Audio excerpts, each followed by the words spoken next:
अगर आप UP TGT PGT math की तैयारी कर रहे हैं तो आप लोगों के लिए चैनल काफ़ी इंपॉर्टेंट है। आप लोग इस चैनल को सब्सक्राइब कर लीजिएगा।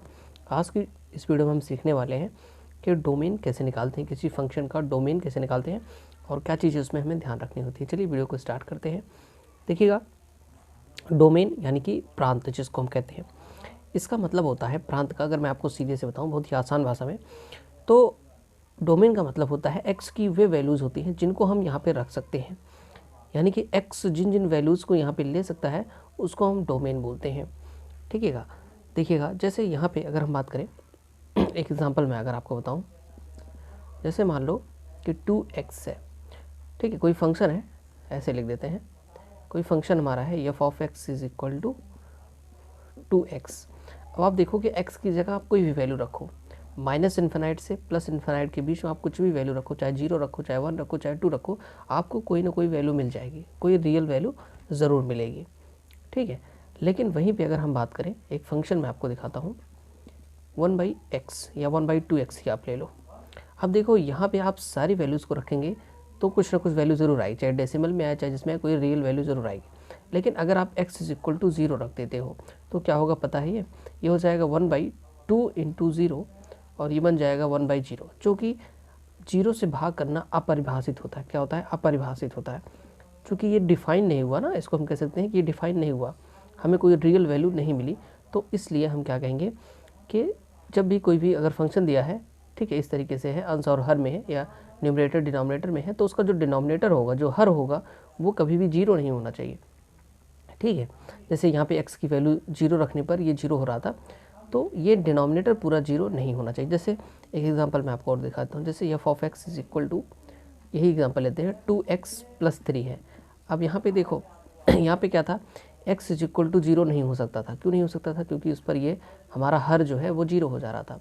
यहाँ पे अगर हम देखेंगे तो इसमें जो है x इज इक्वल टू 0 अगर आप रखते हो, देखो x इज इक्वल टू 0 रखेंगे तो क्या आएगा, ये हो जाएगा 2 इंटू 0 + 3, और यहाँ से अगर हम रखेंगे तो 2 और 0 का मल्टीप्लाई 0 होगा, +3 यानी कि 3 आएगा। अब देखो ये डिफाइन हो रहा है, तो हमारा कहने का मतलब है कि हमारा हर 0 नहीं होना चाहिए, यानी कि ये वाला जो पार्ट जो है ये 0 नहीं होना चाहिए।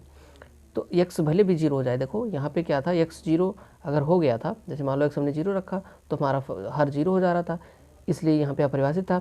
लेकिन यहाँ पे x 0 रखने पर भी ये हर जो है 0 नहीं हुआ, इसलिए ये परिभाषित है।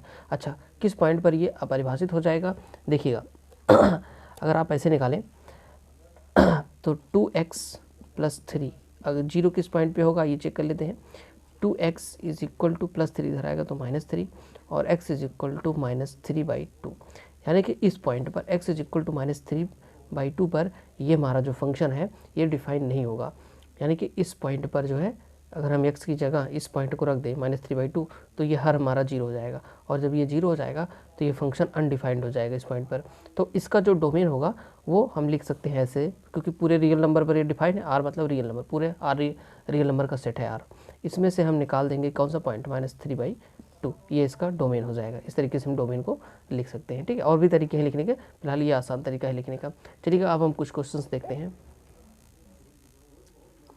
देखिएगा, क्वेश्चन लगाने से पहले मैंने आपको ये वाला टाइप बता दिया कि अगर अंश और हर के रूप में है तो हर आपका कभी भी शून्य नहीं होना चाहिए, हर की वैल्यू शून्य नहीं होनी चाहिए।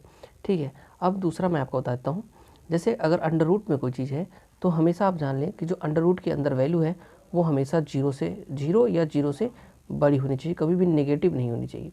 ठीक है, या तो 0 या फिर 0 से बड़ी होनी चाहिए, यानी कि पॉजिटिव होनी चाहिए, नेगेटिव नहीं होनी चाहिए। क्योंकि नेगेटिव नंबर का जो है अगर हम रूट लेंगे तो वो कॉम्प्लेक्स नंबर बन जाएगा, हमें रियल वैल्यू चाहिए। ठीक है, चलिए पहला क्वेश्चन देखते हैं कैसे सॉल्व करेंगे। पहला क्वेश्चन हमारा है एफ ऑफ एक्स, यानी कि कोई फलन दिया हुआ है और ये है p/q के फॉर्म में, यानी कि ये अंश और हर के रूप में है, 3x + 2। देखिएगा, ये क्वाड्रेटिक इक्वेशन है, आप इसका फैक्टर कर सकते हैं। ठीक है, फैक्टर करना मैं यहाँ पे नहीं बताऊँगा, मैं डायरेक्ट लिख देता हूँ। इसका फैक्टर हो जाएगा x + 2 और x + 1। ठीक है, इसका आप गुणनखंड कर सकते हैं, द्विघात जैसे मध्य पद को तोड़ के करते हैं 2x + 1, इस तरीके से आप कर सकते हो। अब अगर आप देखोगे ध्यान से, सीधे से पता चल रहा है कि अगर हम x इज इक्वल टू -2 रखते हैं तो ये वाला हमारा 0 हो जाएगा। अब ये 0 होगा तो 0 इंटू समथिंग 0 ही आएगा, और 1/0 का फॉर्म बन जाएगा। इसलिए हमें इससे बचना है, x इज इक्वल टू -2 से हमें बचना है। और आप देख रहे हो अगर x इज इक्वल टू -1 रखते हो तो ये वाला 0 बन जा रहा है और ये 0 होगा तो 0 इंटू समथिंग 0 ही आएगा, फिर से हमारा 0 वाला बन जाएगा 1/0, जो कि हमें नहीं चाहिए। तो सिर्फ ये 2 पॉइंट हैं x इज इक्वल टू -2 और x इज इक्वल टू -1, जिन पे ये हमारा जो डिनोमिनेटर है, जो हमारा हर है, वो 0 बन जा रहा है और हमें 0 चाहिए नहीं, क्योंकि अगर 0 होगा तो फंक्शन डिफाइन नहीं होगा। तो इसलिए अगर हम इसका डोमेन लिखना चाहें तो आप लिख सकते हो डोमेन। ठीक है, डोमेन कैसे लिख देंगे आप लिखोगे रियल नंबर, जो कि रियल नंबर में सारे नंबर्स आ गए, माइनस क्या क्या माइनस करना है, ये देखो सेट है, करली ब्रैकेट लगा है, सेट है -1 एंड -2। इसका मतलब हो गया कि रियल नंबर के सेट में से -1 और -2 दो पॉइंट को अगर हम निकाल दें तो बाकी जितने भी पॉइंट होंगे वो सारे इस फंक्शन के जो है वो डोमेन में आ जाएंगे। सारे वैल्यूज़ पे ये डिफाइन होगा, सिर्फ -1 -2 पे ये डिफाइन नहीं होगा। आइएगा इस तरीके से हम दूसरा क्वेश्चन देख लेते हैं। देखिएगा हमारा दूसरा क्वेश्चन है, एक फंक्शन है जो कि √x² - 3x + 2 है। मैंने आपको यहाँ पे बताया था कि जब भी अंडर रूट में कोई वैल्यू होगी तो वो हमेशा 0 या फिर 0 से बड़ी होनी चाहिए, यानी कि पॉजिटिव होनी चाहिए, नेगेटिव नहीं होनी चाहिए। आइएगा इसका फैक्टर करके हम देख लेते हैं। पहले इसका फैक्टर ही करेंगे, इसका डोमेन निकालना है तो पहले फैक्टर करेंगे। देखो इसका जब फैक्टर करोगे आप तो यहाँ पे आपको मिल जाएगा x-2 और x-1। ये फैक्टर आप कर लीजिएगा। ये क्वाड्रेटिक इक्वेशन है, द्विघात बहुपद है। द्विघात बहुपद का गुणनखंड करना आप जानते हैं, मध्य पद को तोड़ के करते हैं। ठीक है, इतना आप कर लीजिएगा। देखो अब हमें ये फैक्टर मिल गए 2। अब हमें बचना किससे है कि हमारा नेगेटिव ना बन जाए। ठीक है, तो पहले हम इसके निकाल लेंगे। अगर हम इसको बोलते हैं जीरोज़, या आप कह लो इसके मूल निकालेंगे या जीरोज़ कह लेंगे, तो हमें मिलेगा x is equal to 1 and x is equal to 2। देखो कैसे करेंगे, शॉर्ट में मैंने कर दिया था, अब मैं आपको बताता हूँ। देखो जैसे पहले हम निकाल लेते हैं कि किस पॉइंट पर ये हमारा 0 हो रहा है। ठीक, अब आप इसका निकालना जानते हैं 0। एक बार हम अगर इसको 0 करेंगे, x-1 इज इक्वल टू 0, तो यहाँ से हमें मिलेगा x इज इक्वल टू 1। अगर हम इसको 0 करेंगे, x-2 इज इक्वल टू 0, तो हमें मिलेगा x इज इक्वल टू 2। तो देखो अगर हम नंबर लाइन खींचे यहाँ पे, तो ये यहाँ पे देखो ये -∞ है, ये +∞ है। यहाँ पे हमें मान लो कहीं पे 1 मिल गया, कहीं पे 2 मिल गया। ठीक है, आप ध्यान से देखिएगा, ये हमारे 2 क्या हैं, ये जीरोज़ हैं। ठीक है, अब सुनो बात अब हमें चाहिए क्या, हमें चाहिए कि ये जो हमारा अंदर वाला है ये हमारा 0 हो जाए या तो 0 से बड़ा हो जाए। तो 0 किस किस पॉइंट पे होगा, 1 और 2 पे 0 होगा, क्योंकि यहाँ पे हमने आपको दिखाया इज इक्वल टू 0 करेंगे तो x की वैल्यू 1 या 2 आएगी। 1 और 2 पे 0 होंगे। अब हमें देखना है क्या 1 से छोटी वैल्यू पर भी ये 0 या 0 से बड़ा आता है।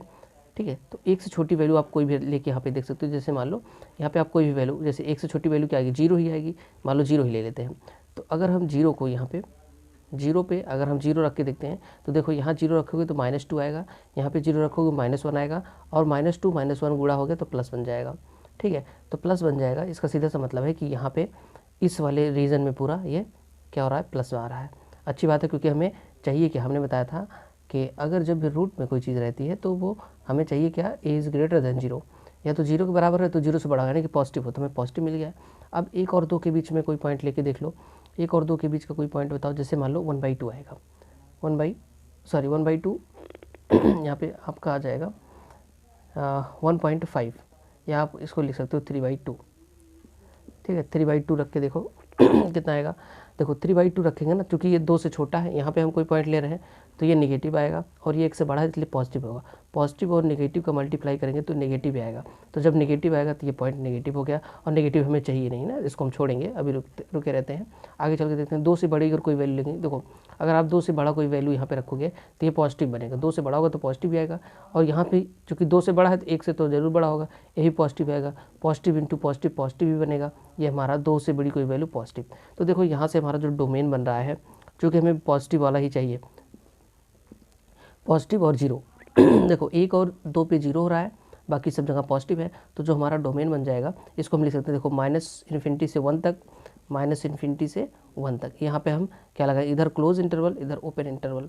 ठीक है, यहाँ पे सॉरी ये आपका क्लोज हो गया, यहाँ पर ओपन हो गया, और यूनियन करते हैं यहाँ पे। देखो ये हमारा 1 से 2 तक छोड़ जाएगा, क्योंकि यहाँ पे नेगेटिव हो रहा है हमारा, ये जो फंक्शन है ये अंदर वाला ये नेगेटिव बन जा रहा है, इसलिए हम इसको छोड़ देते हैं नेगेटिव वाला। पॉजिटिव लेंगे तो 2 से ∞ तक चूँकि 2 को हमें लेना है, क्योंकि 0 आता है 2 पे, और 0 हमको चाहिए क्योंकि अपन ने लिखा है 0 चाहिए, तो यहाँ से हम क्लोज ब्रैकेट लगाएंगे और इन्फिनिटी पर यहाँ पे हम ओपन ब्रैकेट लगाएंगे, ठीक है। तो ये हमारा डोमेन बन जाएगा, ठीक है। तो इस तरीके से हम डोमेन निकालते हैं। आप याद रखिएगा कौन फंक्शन किस पॉइंट पर डिफाइन होता है, ठीक है। तो आपको वीडियो पसंद आए तो लाइक करना, चैनल को सब्सक्राइब करना। Thanks for watching.